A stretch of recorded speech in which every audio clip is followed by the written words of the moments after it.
Students, हम लोग genetics के लास्ट लेक्चर की तरफ बढ़ते हैं और आज हम बात करेंगे जेनेटिक डिसऑर्डर्स का।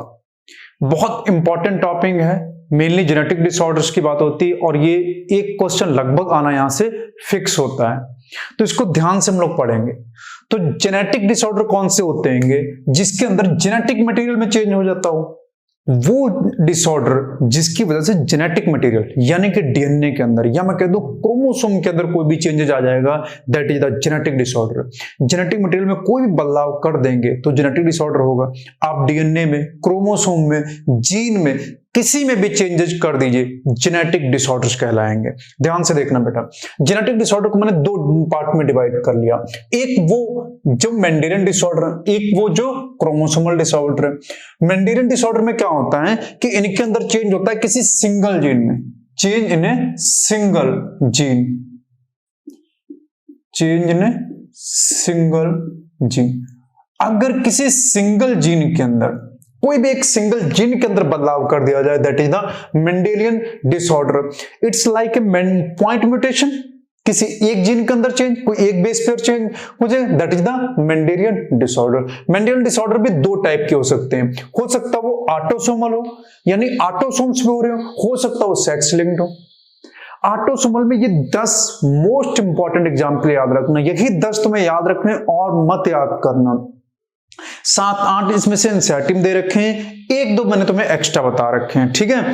तो ये सारे जितने भी दे रखे हैं 10 तुम ध्यान से पढ़ लेना। पहले की बात कर रहा हूं, that is the alkaptonuria, black urine disease बोलते हैं इसको। हम सारे जितने भी डिसऑर्डर में यहां पे लिख रहा हूं सबको एक एक करके इसके बाद डिटेल में पढ़ेंगे। फिलहाल इस चार्ट को तैयार कर लेना, सबसे ज्यादा क्वेश्चन तो इसी चार्ट से आता है, उसके बारे में ज्यादा डिटेल में बहुत कम क्वेश्चन आते हैं। कभी कभी नीट में ऐसा क्वेश्चन आ जाता है कि डिटेल में पूछ लेता है, लेकिन 99% है कि तुम्हारा इसी चार्ट से क्वेश्चन सॉल्व हो जाएगा। तो ऑटोसोमल में सबसे पहले कौन है? अल्केप्टेन्यूरिया, जिसे कहा जाता है ब्लैक यूरिन डिजीज। दूसरा है फिनाइलकीटोन्यूरिया, तीसरा एल्बिनिज्म, चौथा सिस्टिक फाइब्रोसिस, पांचवा सिकल सेल एनीमिया, छठा थैलेसीमिया, सातवां एडेनोसिन डियामिनेज डेफिशिएंसी और आठवां है मायोटोनिक डिस्ट्रोफी, नौवां अल्जाइमर्स डिजीज, 10वां हिंगटोंग्स कोरिया। ये है ठीक। एनसीईआरटी के अंदर जो डिटेल में दे रखे हैं वो कौन कौन सा है? फिनाइलकीटोन्यूरिया दे रखा है, सिकल सेल एनीमिया, थैलेसीमिया, एडा के बारे में बायोटेक्नोलॉजी में थोड़ा सा दे रखा है, बाकी बस ये 3-4 के बारे में एनसीईआरटी में दे रखा है, बाकी सबकी मैं थोड़ी सी बात कर लूंगा।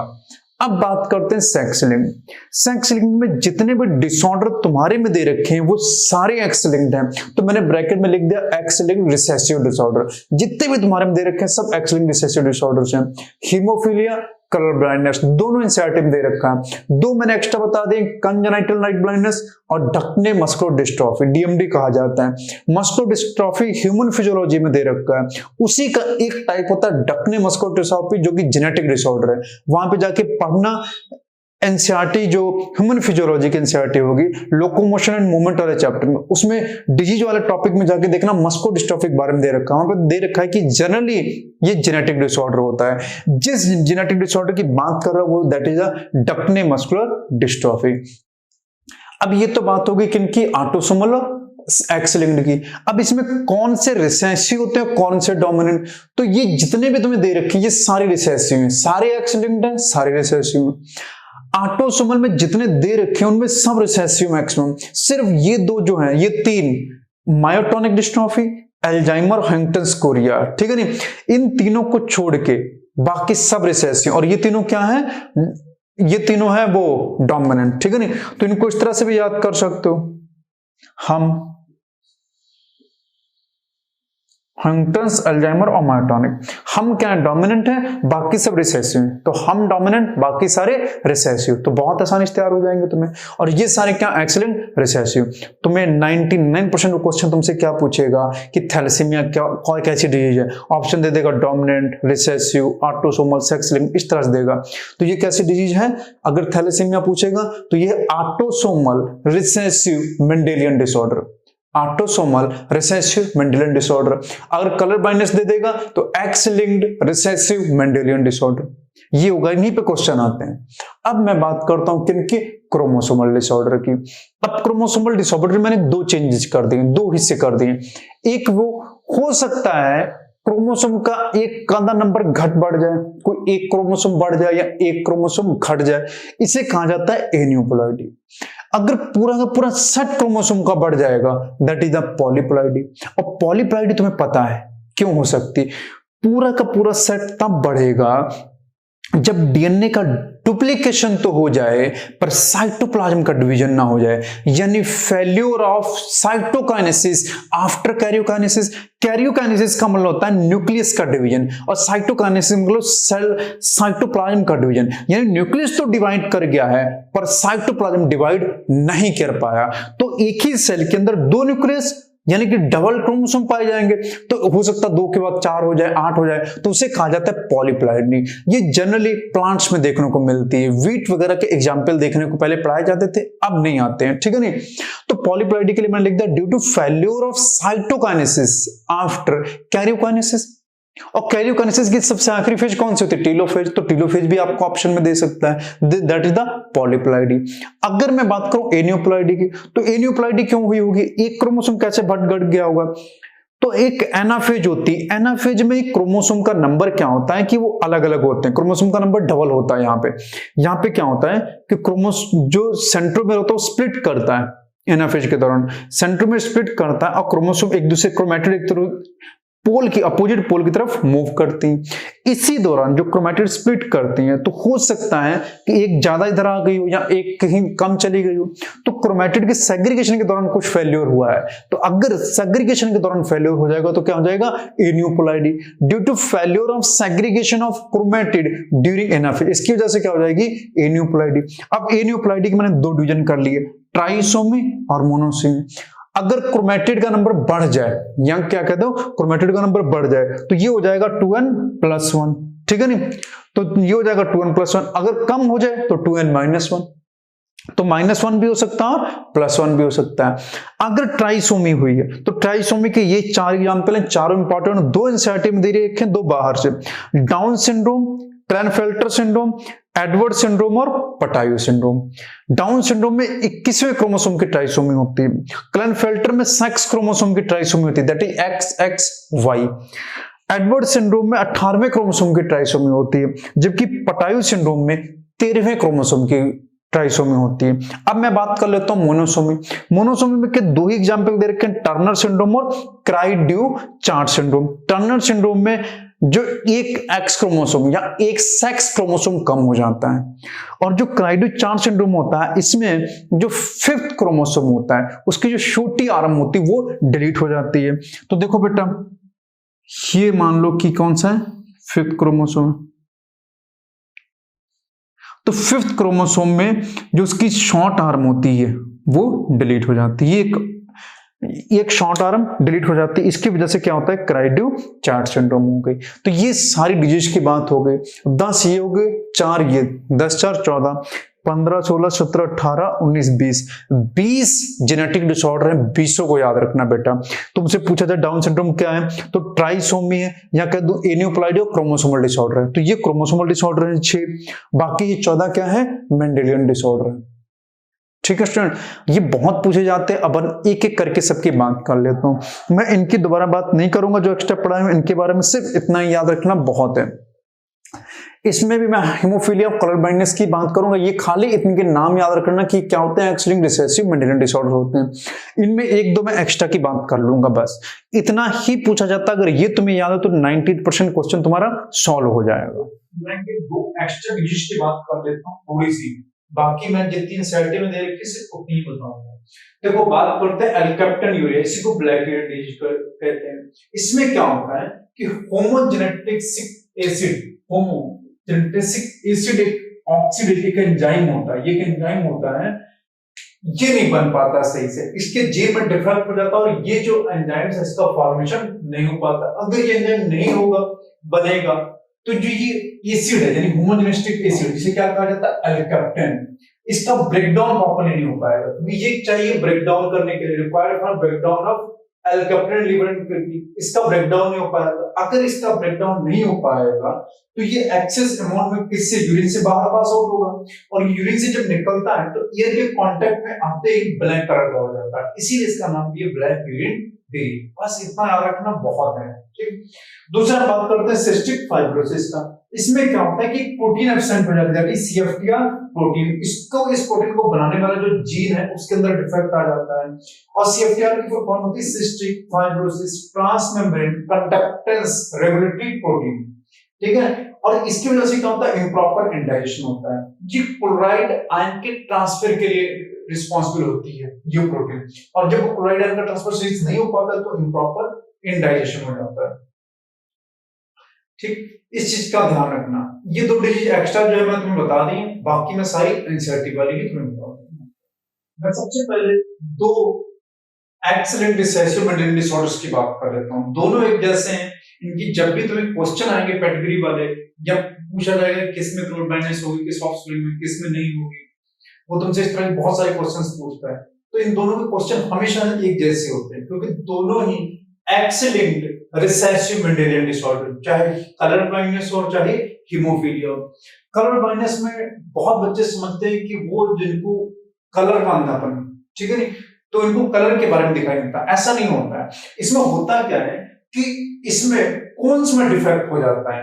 आपको पता होगा आईज के अंदर जो हमारी रेटिना है, आई रेटिना के अंदर दो टाइप की सेल्स होती हैं, कोन्स और रॉड्स।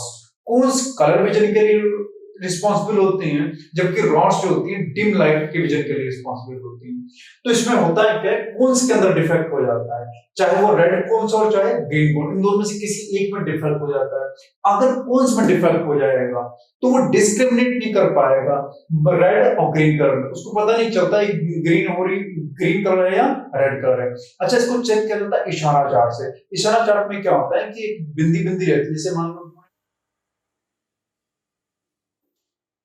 इस तरह से पूछते हैं कि बताओ ये क्या लिखा हुआ है, तो इस तरह से इशारा चार्ट यूज होता है ये कलर ब्लाइंडनेस का पता करने के लिए। इनको रेलवे वगैरह में पहले से चेक किया जाता है कि ऐसा कोई दिक्कत ना हो, मेडिकल फील्ड में भी चेक किया जाता है कि कलर ब्लाइंडनेस तो नहीं किसी स्टूडेंट को।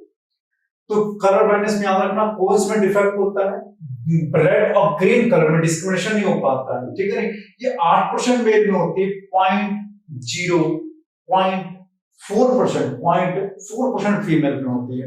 कम होने के कारण क्या है, क्योंकि इसमें क्या है कि एक्स लिंक्ड रिसेसिव डिसऑर्डर है, फीमेल में क्या है 2 एक्स होते हैं और मेल में सिर्फ 1 एक्स होता है। तो इस वजह से इसके दोनों एक्स जब तक इफेक्टिव नहीं होंगे तब तक फीमेल कलर ब्लाइंड नहीं होगी, जबकि मेल में सिर्फ अगर एक भी एक्स, एक ही एक्स होता है, अगर वो भी उसके अंदर भी इन्फेक्शन हो गया, मान लो उसी जीन में डिफेक्ट हो गया, इसी क्रोमोसोम में डिफेक्ट हो गया, तो ये पक्का है कि इसके अंदर कलर ब्लाइंडनेस हो ही जाएगी। समझ पा रहे हो तुम? तो इस वजह से फीमेल में होने के चांस कम होते हैं, मेल होने के चांस ज्यादा होते हैं इसके अंदर। अच्छा, मेल में दोनों कब होंगे, ध्यान से देखो, अगर दोनों को एक्स ही होना है, मान लो इस तरह देखो, तो एक मेल से आएगा और एक फीमेल से आएगा, तो कम से कम इसके पापा कलर ब्लाइंड होने चाहिए और मम्मी कम से कम करियर हो, तब जाके कहीं ये फीमेल कलर ब्लाइंड हो पाएगी, जिसके चांसेस बहुत कम है। इसी वजह से 0.4% फीमेल ही कलर ब्लाइंड होती है। अब बात करते हैं हीमोफीलिया। हीमोफीलिया भी x linked recessive mental disorder. इसमें क्या होता है, एक प्रोटीन में डिफेक्ट हो जाता है। ये प्रोटीन वो प्रोटीन है जो कैस्केड ऑफ प्रोटीन, कैस्केड मतलब झरना, ठीक है नहीं, या ग्रुप, पूरा ग्रुप, जो प्रोटीन्स का ग्रुप होता है उसमें से एक प्रोटीन डिफेक्ट हो जाती है। और ये कौन सी प्रोटीन है, ये वो प्रोटीन है जो इन्वॉल्व होती है ब्लड क्लॉटिंग में। तो अगर ब्लड क्लॉटिंग की कोई प्रोटीन डिफेक्ट हो जाएगी तो ब्लड क्लॉट नहीं कर पाएगा, और अफेक्टेड इंडिविजुअल में क्या होगा, एक सिंपल क्लॉट की वजह से नॉन स्टॉप ब्लीडिंग होगी। तो क्लॉटिंग हो गई, सिंपल क्लॉट भी हो तो नॉन स्टॉप ब्लीडिंग होने लगेगी। बात समझ पा रहे हो? तो दैट इज द हीमोफीलिया। इसमें भी सेम वही दिक्कत है कि मेल में होने के चांस ज्यादा है और फीमेल होने के चांस कम है। अच्छा, फीमेल में इसमें और कलर ब्लाइंडनेस से भी कम चांस होते हैं। उसका कारण देखो, फीमेल में हीमोफीलिया हो उसके देखना, एक पापा से आएगा और एक मम्मी से आएगा, तो कम से कम मम्मी करियर होनी चाहिए और पापा कम से कम हीमोफिलिक होने चाहिए। पापा अगर हीमोफिलिक होते हैं तो उसके बाद क्या हो, पापा हीमोफिलिक हो, मम्मी करियर, तब जाके हो पाएगा। लेकिन पापा की बहुत लंबे समय तक जीवित नहीं रह पाते हैं हीमोफीलिया में, कई बार इनकी डेथ हो जाती है। तो इस वजह से क्या होता है कि ये फीमेल के चांस और कम हो जाते हैं हीमोफीलिक होने के। ठीक, क्यूर बैक्टीरिया के अंदर फैमिली पेडिग्री चेक की गई थी, तो कि वो अपने डिसेंडेंट यानी अपने बच्चों के अंदर वो लगातार हीमोफीलिया को भेज रही थी, क्योंकि उनके अंदर एक जीन में डिफेक्ट हो गया था। ठीक है, और इसकी वजह से वो अपने डिसेंडेंट के अंदर हीमोफीलिया भेज रही थी, तो ये उनकी पेडिग्री से पता चला था। तो दो ही तीन बातें याद रखना, प्रोटीन में डिफेक्ट हो जाता है, नॉन स्टॉप ब्लीडिंग होती है। ठीक है, और ये मेनली सबसे इंपॉर्टेंट तो ये कि दोनों कैसे extreme recessive Mendelian disorder. Okay students, sickle cell anaemia सब बहुत इंपॉर्टेंट डिजीज है, बहुत क्वेश्चन आते हैं, बहुत इंपॉर्टेंट डिजीज है, ध्यान से सुन लेना। ये होती है autosomal recessive Mendelian disorder. 50% chance है कि क्वेश्चन तुमसे यही से पूछा जाएगा कि कैसा डिसऑर्डर है, मेंडेलियन या क्रोमोसोमल। क्या बोलोगे? मेंडेलियन। ऑटोसोमल है या सेक्स लिंक्ड है? ऑटोसोमल है। रिसेसिव या डोमिनेंट? तो रिसेसिव। याद रखना, ऑटोसोमल रिसेसिव मेंडेलियन डिसऑर्डर होता है। अच्छा, इसमें होता है क्या? ये ब्लड के लिए है, इतना याद रखना। सबसे पहले ब्लड में क्या होता है कि आरबीसी में हीमोग्लोबिन पाई जाती है। हीमोग्लोबिन के पास 2 अल्फा चेन होती है और 2 बीटा चेन होती है। एक अल्फा चेन के अंदर 141 अमीनो एसिड होते हैं और एक बीटा चेन के अंदर 146 अमीनो एसिड होते हैं। तो ये डिजीज क्या करती है? जो बीटा चेन होती है, मान लीजिए ये बीटा चेन है, बीटा चेन में मान लीजिए अमीनो एसिड 1 में क्या होगा? वेलिन होता है, दूसरे पे हिस्टामिन, तीसरे में ल्यूसीन अमीनो एसिड, चौथे पे थ्रेओनिन, प्रोलिन और ग्लूटामिक एसिड। इस तरह से मान लो अमीनो एसिड की पूरी चेन होगी। तो मैं सिर्फ 6 अमीनो एसिड्स ले रहा हूं। ये प्रोटीन है ना, अमीनो एसिड के क्या होते हैं? प्रोटीन तो होते हैं अमीनो एसिड। ये अमीनो एसिड की चेन है, प्रोटीन होगी। तो अमीनो एसिड की चेन बनी किससे होगी? एमआरएनए से। और आरएनए किससे बना होगा? डीएनए से। तो डीएनए से आरएनए बना होगा, आरएनए से अमीनो एसिड्स बने होंगे। तो सिकल सेल एनीमिया में क्या होता है? डीएनए के अंदर जो ये जीन है, इस जीन में कोई एक चेंज होता है, सिंगल बेस पेयर में चेंज हो जाता है। सिंगल बेस पेयर कौन सा चेंज होता है? जी वाला। ठीक, ये एक बेस पेयर चेंज हो जाता है। एडेनिन की जगह मान लो थायमिन आ गया। ठीक है, नहीं सिर्फ बहुत छोटा सा माइन्यूट फर्क पड़ता है। एडेनिन की जगह क्या आ जाता है? थायमिन। तो अगर यहाँ थायमिन आ गया तो एडेनिन यहाँ आ जाएगा। तो कोडिंग स्टैंड मान लो ये नॉन कोडिंग या टेम्परेचर ये होगा। तो कोडिंग स्टैंड में एडेनिन की जगह थायमिन आ गया, तो ये इस तरह से हो जाएगा, थायमिन ऊपर एडेनिन नीचे। अब इसकी वजह से क्या होगा? आरएनए पे फर्क पड़ जाएगा। कोडिंग से आरएनए बनाओगे तो जीएजी ही बनेगा। ठीक है, नहीं तो इसका आरएनए जीएजी था, लेकिन इसके आरएनए पे देखना थायमिन की जगह क्या आ जाएगा? यूरेसिल। तो बेटा आरएनए में जीएजी की जगह क्या हो गया? जीयूजी हो गया। अगर आरएनए चेंज हो गया, डीएनए चेंज हुआ तो आरएनए चेंज हो जाएगा। अगर आरएनए चेंज हुआ तो जो अमीनो एसिड की चेन है वो कहीं न कहीं तो बदल जाएगी। तो बदलती कहां पे? 6th पोजीशन में। तो बीटा चेन में 6th पोजीशन पे जो ग्लूटामिक एसिड आना चाहिए था वो नहीं आता है, उसकी जगह कौन आ जाता है? वेलिन आ जाता है। तो देखो बेटा, 6ठे नंबर पोजीशन पे ग्लूटामिक एसिड की जगह कौन आ जाता है? वेलिन आ जाता है। अच्छा, इससे क्या फर्क पड़ेगा? तो देखना माइन्यूट चेंजेस की वजह से कितना फर्क पड़ता है। तो पहले जब ये आरबीसी थी, इसमें हीमोग्लोबिन में इस तरह से बीटा चेन में पाए जा रहे थे अमीनो एसिड। अब बीटा चेन में अमीनो एसिड चेंज हो गए हैं, तो इसकी वजह से क्या इसका शेप चेंज हो जाता है। ये बाइकॉन्केव होती है और ये सिकल शेप की हो जाती है। अब शेप कम बदला। जब ये अमीनो एसिड चेंज हुआ ना, तो हीमोग्लोबिन की ऑक्सीजन को कैरी करने की कैपेसिटी कम हो जाती है। अगर ऑक्सीजन कम होगा तो लो ऑक्सीजन टेंशन की वजह से, क्योंकि ऑक्सीजन की कमी हुई है, तो लो ऑक्सीजन टेंशन की वजह से हीमोग्लोबिन होता है वो पॉलीमराइजेशन शुरू कर देता है। अगर पॉलीमराइजेशन शुरू कर देगा तो इसमें जो हीमोग्लोबिन का मतलब आरबीसी का शेप था, दैट इज द बाइकॉन्केव, वो बदल जाता है और वो हो जाता है सिकल शेप। किसकी वजह से? लो ऑक्सीजन टेंशन की वजह से इसका शेप कैसा होगा? सिकल शेप का। अब ये वाली आरबीसी जो है ये तो ऑक्सीजन को कम कैरी कर रही है, दूसरा इसका शेप हो गया सिकल शेप। सिकल शेप मतलब हसिया का, ठीक है, कुछ ऐसे हो जाती है, ठीक, तो हसिया हो जाती है। तो हसियाकार हो जाती है कौन? सिकल शेप जो आरबीसी होती है। और इसकी जो ये वॉल है ये बहुत हार्ड और रिजिड हो जाती है। अब और क्या क्या होता है? इसके सेकेंडरी इफेक्ट देखो, एक तो इसकी लाइफ स्पैन कम हो जाती है। नॉर्मल आरबीसी की लाइफ स्पैन कितनी होती है 120 दिन, इसकी क्या हो जाती है 80 से 100 दिन। अगर ये जल्दी मरने लगेगी तो क्या हो जाएगा, बोलो बेटा, अगर ये जल्दी खत्म होने लगेगी तो क्या हो जाएगा, अनीमिया, इसकी डेथ जल्दी होती है तो अनीमिया जैसे लक्षण लगते हैं, जॉन्डिस जैसे लक्षण लगते हैं, तो अनीमिया और जॉन्डिस होने लगता है इसके अंदर, सिकल सेल एनीमिया के अंदर। ठीक, अगर ये हार्ड हो जाएगी और रिजिड हो जाएगी तो जो माइन्यूट ब्लड कैपिलरी उनमें जाके एंटेंगल्ड हो जाएगी, फंसने लगेगी। ठीक है, तो ये सारी प्रॉब्लम आने लगी किसके अंदर, सिकल सेल आरबीसी के अंदर। अच्छा, एक क्वेश्चन पूछा जाता है कि जिनको सिकल सेल एनीमिया होता है उनको मलेरिया नहीं होता है। ये बहुत कॉमन क्वेश्चन है, बहुत ज्यादा तुम्हें देखने को मिलेगा कि जिनको सिकल सेल एनीमिया होता है उनको मलेरिया नहीं होता है। उसका कारण बहुत लोगों को सही नहीं पता, तो ध्यान रखना, क्योंकि इसकी जो वॉल है वो हार्ड है, ठीक है, और रिजिड है।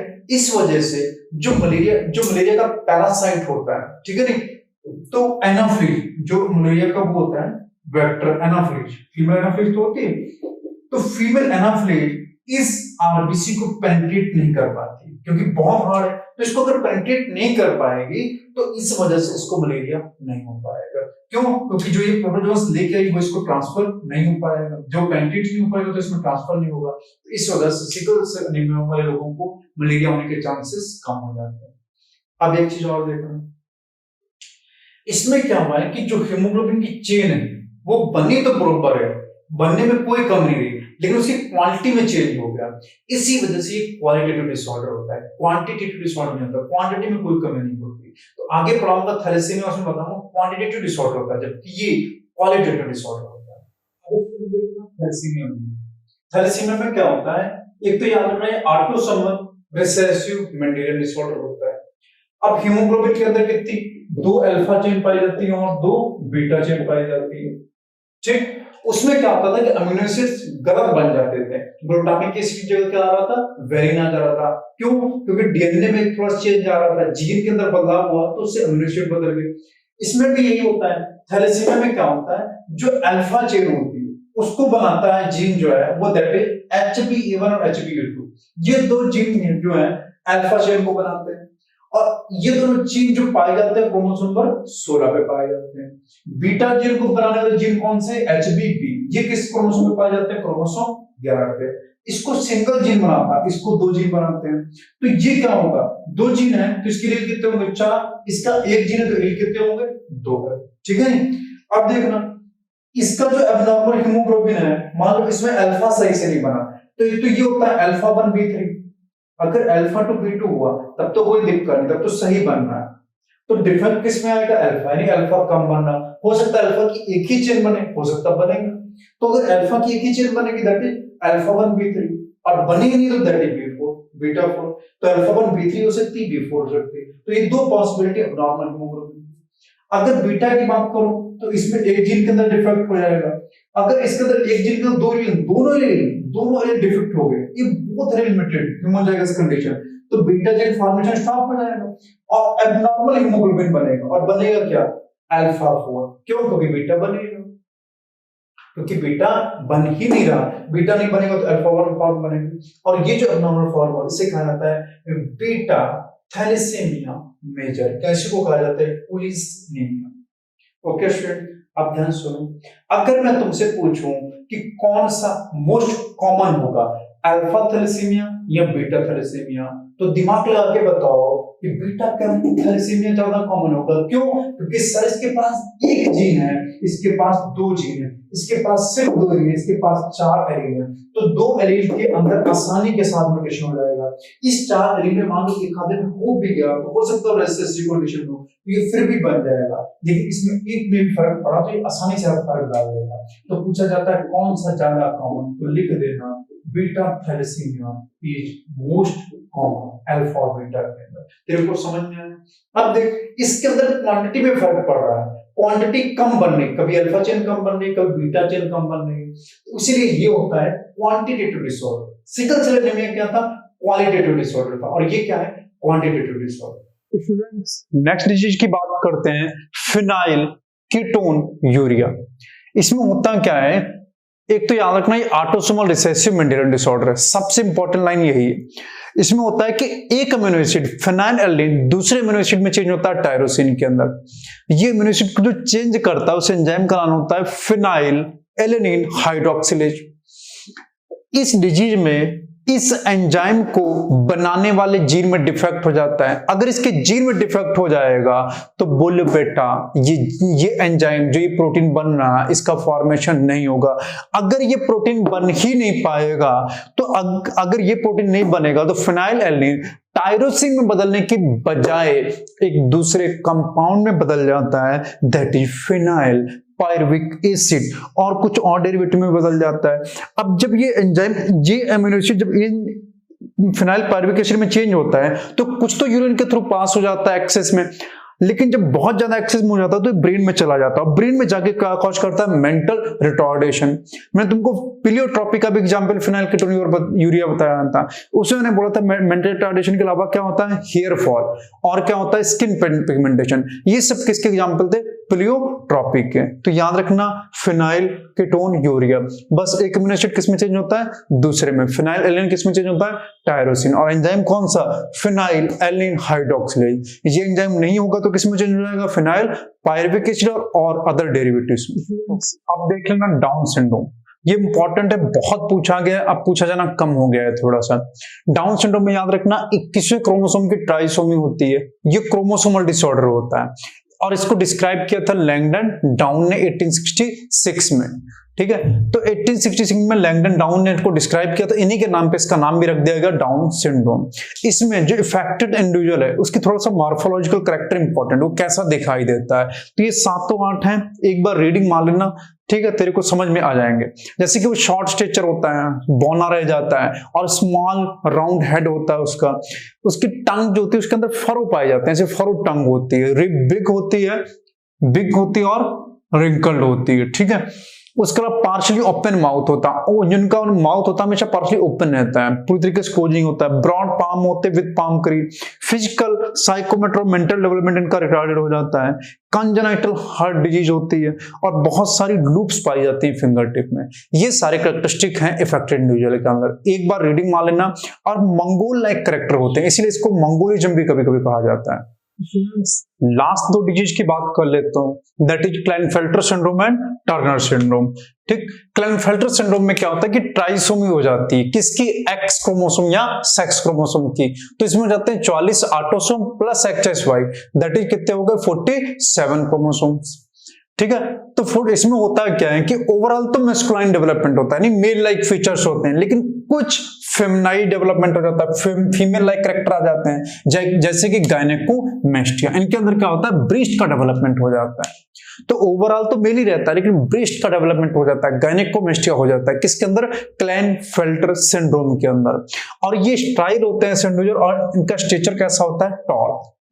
ठीक, ये याद रखना किसके अंदर? क्लाइनफेल्टर सिंड्रोम के अंदर। यही मेनली पूछा जाता है, और ये पूछा जाता है तुमसे, यही 1-2 क्वेश्चन इससे आते हैं। फिर मैं बात करता हूं Turner syndrome. Turner syndrome monosomy की वजह से होता है। इसमें क्या होता है? एक सेक्स क्रोमोसोम कम होता है, that is 44 autosome plus XO, that is 45। इसमें क्या होता है कि ऐसी फीमेल स्टाइल होती हैं, शॉर्ट स्टेचर की होती हैं, इनमें ओवरी भी रूडिमेंट्री पाई जाती हैं, जो फेमिनाइन कैरेक्टर होते हैं वो अंडर डेवलप्ड होते हैं, बल्कि जो सेकेंडरी सेक्सुअल कैरेक्टर हैं वो भी क्या होते हैं? उनकी भी कमी पाई जाती है। कुल मिलाकर इसमें फेमाइन कैरेक्टर की कमी पाई जाती है, स्टाइल होती है और शॉर्ट स्टेचर होती हैं। इनमें ओवरी भी रूडिमेंट्री होगी, सेकेंडरी सेक्सुअल कैरेक्टर भी नहीं पाए जाएंगे, और अंडर डेवलप फेमाइन कैरेक्टर होंगे। किसके अंदर? टर्नर सिंड्रोम के अंदर। इससे ज्यादा क्वेश्चन आने की कोई चांस नहीं इन दोनों के अंदर। Okay students.